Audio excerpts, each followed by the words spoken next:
యేసు ప్రభు నామంలో ప్రతి ఒక్కరికి క్రిస్మస్ శుభాకాంక్షలు. పాస్టర్ గారు క్రిస్మస్ సందర్భంగా ఎందుకు ఆయన భూలోకానికి వచ్చారు, ఎందుకు ఆయన త్యాగం చేశాడు, ఆ త్యాగం ఏంటి అనేది వివరంగా పాస్టర్ గారు చెప్తున్నారు, వినండి. ఎవడు ప్రభు నామమున ప్రార్థన చేస్తాడో వాడు రక్షించబడతాడు. దేవా, నేను పాపిని, నిజంగా నేను చెయ్యకూడని ఎన్నో పనులు చేశానయ్యా, చేయాల్సిన పనులు నేను చెయ్యాలా, నేను ఒక భర్తని, నా భార్యని ప్రేమించలా, నా తల్లిదండ్రులు సరిగా చూడలా, నా బిడ్డల విషయంలో సరిగా లేను, ఒక భార్యను ప్రభువా, నా భర్తని ధీకరించి మాట్లాడా, నా కుటుంబంలో నేనే భర్తగా ఉన్నా, మా ఆయనే భార్యగా ఉండడం, ఇది పరిస్థితి నాది. నిజంగా చేయాల్సిన పనులు చేయలేదయ్యా, చేయకూడదు ఎన్నో పనులు చేశానయ్యా, దయతో నన్ను క్షమించు ప్రభు అంటే బైబిల్ చెప్తుంది, మన పాపములను మనం ఒప్పుకునే ఎడల ఆయన యేసు నమ్మదగిన వాడు, నీతిమంతుడు, మంచి దేవుడు గనక ప్రతి పాపమును క్షమించి మనల్ని పరిశుద్ధినిగా చేస్తాడని దేవుని వాక్యం సెలవిస్తుంది. కనుక ప్రియులారా, ఆయన పాపాలను క్షమిస్తే, ఇప్పుడు చెప్పండి, ఆయన పాపాలను క్షమిస్తే పాపం ఇక మన జీవితంలో ఉండదు. అప్పుడు ఏం జరుగుతుందో తెలుసా? పాపం మనల్ని బంధించింది కాదు, యేసు క్షమించాడు గనక మనము స్వతంత్రులము అవుతాం. పాపం మీద లేక మన మీద ఇక పాపానికి ఎట్లాంటి హక్కు అధికారం ఉండదు. పాపం యేసు ప్రభు తొలగించి క్షమించాడు గనక ఆయన మనకి సంతోషం ఇస్తాడు. అదేనండి క్రిస్మస్ సువర్తమానం. ఇదిగో ప్రజలందరికీ కలగబోవు మహా సంతోషకరమైన సువర్తమానం నేను మీకు చెప్తున్నా. దావీదు పట్టణమందు రక్షకుడు మీ కొరకు పుట్టి ఉన్నాడు. అదే కదా క్రిస్మస్ సందేశం. క్రిస్మస్ సందేశంలోనే సంతోషం ఉంది. యేసు పాపము నుండి విడిపించే దేవుడు. ఆయనను నమ్మితే, ఆయన్ని దేవునిగా కొలిస్తే, ఆయనని హృదయంలో చోటిస్తే ఎక్కడ ఇవ్వాలి అమ్మా? బైబిల్ ఇంట్లో ఉంటే కుదరదు. నువ్వు చర్చి 4 గోడకి వెళ్ళి కూర్చొని ఓ పాట పాడేస్తే కుదరదు. ఆయన నీ హృదయంలో ఉండాలి. ఆయన నీ హృదయంలో ఉంటే నీ జీవితంలో ఆయన కనపడాలి. అర్థమవుతుందా? నీ జీవితంలో ఆయన కనపడాలి. ఒక ఆయన వేరే ఊరెళ్ళి సంతకెళ్ళి ఒక మంచి కుందేలు కొనుక్కొచ్చుకుందామని వెళ్ళాడట. ఆ రోజుల్లో పాతకాలం కాదు, బండ్లు లేవు, దూరం నడిచిపోవాలా. మార్గ మధ్యంలో ఒక చోట రాత్రి అవుతుంది. ఆ రాత్రి ఒక సత్రంలో పడుకొని వెళ్ళి కుందేలు కొనుక్కొచ్చుకోవాలా. ముగింపులోకి వచ్చేసాను నేను. కుందేలుకి వెళ్ళాడు, సంత చేసుకున్నాడు. తెలుసుగా సంత? తెలంగాణ వాటిలో సంతలు బాగా తెలుసు. మనకి సంతలు తక్కువ ఉంటాయి, ఆ ఏరియాలో సంతలు ఉంటాయి, భలే బాగుంటాయి. పోయి ఒక మంచి బలంగా ఉన్న కుందేల్ని కొనుక్కొని సంచిలో పెట్టుకొని దానికి ఏ దెబ్బ తగలకుండా మోసుకుంటూ నడుచుకుంటూ వస్తున్నాడు. రాత్రి ఆ సత్రంలో పడుకొని నిద్రపోయాడు. ఆ సత్రంలో పడుకొని నిద్రపోతే ఆ సత్రంలో కొద్దిమంది, అరే ఈయన కుందేలు కొనుక్కొస్తుండ్రా, ఈ నాట పట్టించాలరా అని రాత్రి పూట ఆయన నిద్రపోతున్నప్పుడు మంచిగా ఆ సంచి ఉప్పదీసి దాంట్లో ఉన్న కుందేలుని తీసి ఒక తెల్ల పంది పిల్లలు పెట్టారు. తెల్ల మూట అట్లాగే ఉందిగా. మళ్ళీ పెట్టుకొని ఇంటికి వెళ్ళాడు. పొద్దున్న ఇంటికి వెళ్ళిన తర్వాత ఆవిడ ఉంది, ఏవయ్యా తెచ్చినవా కుందేలు? తెచ్చినా. ఏది? అదుగో ఉంది చూడు. పాపం భార్య ఆనందంగా వెళ్ళి దాన్ని తీడుకొని అంటుంది, పంది పిల్ల. నేను కుందేలు తెమ్మంటు పంది తెచ్చిను. నేను తెచ్చింది కుందేలు అయితే పంది చూస్తే పందే. అరే నేను కదా కుందేలు తెచ్చిన పంది ఎట్టు వచ్చింది? వాడంతా చూస్తా పోయి వాడు నన్ను మోసం చేసిండా కట్ట. మళ్ళీ గోతలో పెట్టుకొని మళ్ళీ పోయిండు. రాత్రి ఎక్కడ పడుకోవాలా?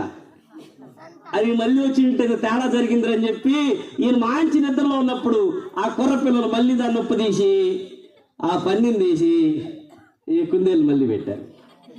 ఆడ పోయి, ఏం చేసినావు?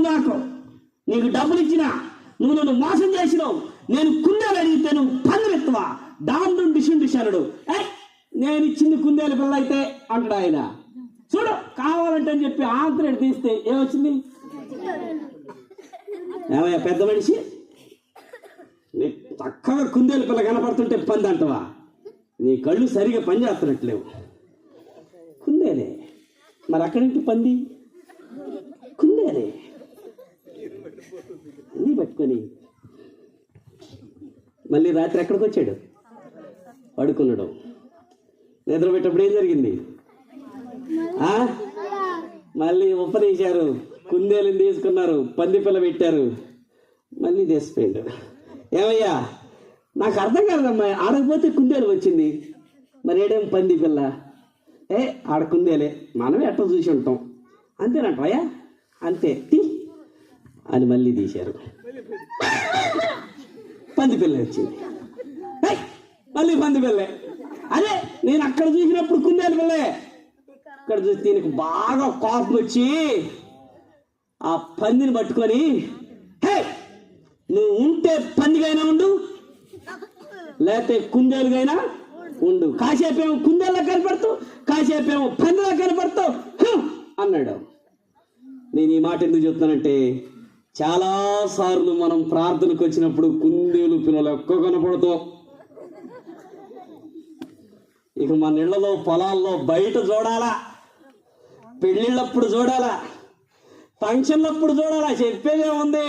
చిన్న ముద్దు పంది పిల్లలకే నిన్ను చూస్తే. క్రిస్మస్ అంటే యేసు లోకంలో పుట్టడం కాదు, నువ్వు మారు మనసు పొందాలి, నువ్వు రక్షించబడితే అప్పుడు నీకు నిజమైన క్రిస్మస్. ఇట్లాంటి ఎన్ని సెమీ క్రిస్మస్లకు వచ్చి డాన్స్ చూసినా, పాటలు చూసినా, చివరిలో కేకులు కోసినా, చీరలు ఇచ్చినా, నువ్వు రేసులో నమ్మకపోతే, మారు మనసు పొందకపోతే అది నీకు క్రిస్మస్ కానే కాదు. కనుక చివరిలో ఈ మాట, పాపము నిన్ను నాశనము చేయకమునిపే పాపాన్ని విడిచి యేసు దగ్గరకు వస్తే, యేసు నమ్ముకుంటే నువ్వు క్షేమం, దీవెన కలుగుతుంది. తల ఉంచుదాం, ప్రార్థన చేద్దాం. అలాగే ఎర్రవేసి లాగేస్తున్నాడు కదూ. బూతులు, జారత్వం, వ్యభిచారం, దొంగతనం, త్రాగుడు, ఏమండి, అసూయలు, కక్షలు, పోకిరి మాటలు, అల్లరాటపాటలు, ఏదో నీకు గుమ్మడి గింజలేవో తెలియదు, గుమ్మడి విత్తనాలేదో తెలియదు, నువ్వు పట్టుకున్నావు, విడిచిపెట్టలేక ప్రాణమే పోగొట్టుకుంటావు. అయితే పాపములను క్షమించడానికి, పాపులను రక్షించడానికి యేసు ప్రభు వచ్చాడు. ఉచితంగా ఆయన రక్షించే దేవుడు. ఈ మాటలు వినబడుతున్నాయి, ప్రభు నీతోనే మాట్లాడుతున్నాడు. కుమార్తె, నీ కోసమే పరలోకాన్ని విడిచిపెట్టి వచ్చాను, నీ కొరకు నేను మరణించాను, మరి నీ హృదయంలో నాకు చోటిస్తావా అని ఆయన అడుగుతున్నాడు. నీ పాపాలు ఒప్పుకొని విడిచిపెడతావా అని ఆయన అడుగుతున్నాడు. మరి రాత్రి వేళ నీ సమాధానం ఏమిటి? యేసయ్యా, నా ప్రతి పాపాన్ని క్షమించండి ప్రభువా అని నువ్వు చెప్పగలుగుతావా? రక్షించబడతావా? మారు మనసు పొందుతావా? యేసయ్యలో జన్మిస్తావా? ప్రేమ కలిగిన తండ్రి, ఈ మాటలు బిడ్డల హృదయాల్లో మీరు దీవించండి. రక్షణ పొందకుండా ఇంకా ఎంతమంది నిర్లక్ష్యం చేస్తున్నారో, పై వ్యక్తి చేస్తూ ఉన్నారో, వారి హృదయంలో మీకు చోటిచ్చి రక్షించబడి ప్రభువా పరిశుద్ధులుగా దేవుని మందిరంలో ఉండడానికి సహాయం చేయండి. ఇంకా ఎవరు నిర్లక్ష్యం చేస్తున్నారో, ఎంత గొప్ప రక్షణ నిర్లక్ష్యం చేస్తే తప్పించుకోలేం, భయంతో ప్రభు మారు మనసు పొందుటకు కృపనివ్వండి. ఈ కూడికలో ఎంతమంది మీ మాటలు విన్నారో, పాపానికి వారి జీవితాలు బలి కాకుండా, కుటుంబాలు నష్టపోకుండా సహాయం చేయండి, క్షేమం ఇవ్వండి. అయితే మేము బ్రతికితే పరిశుద్ధులుగానే బ్రతకాలి, కానీ వేషధారులుగా ఎవ్వరూ బ్రతకకుండా సహాయం చేయమని, బిడ్డలకు బ్లెస్ చేయమని యేసు ప్రభువారి మంచి నామములో ప్రార్థిస్తున్నాము తండ్రి.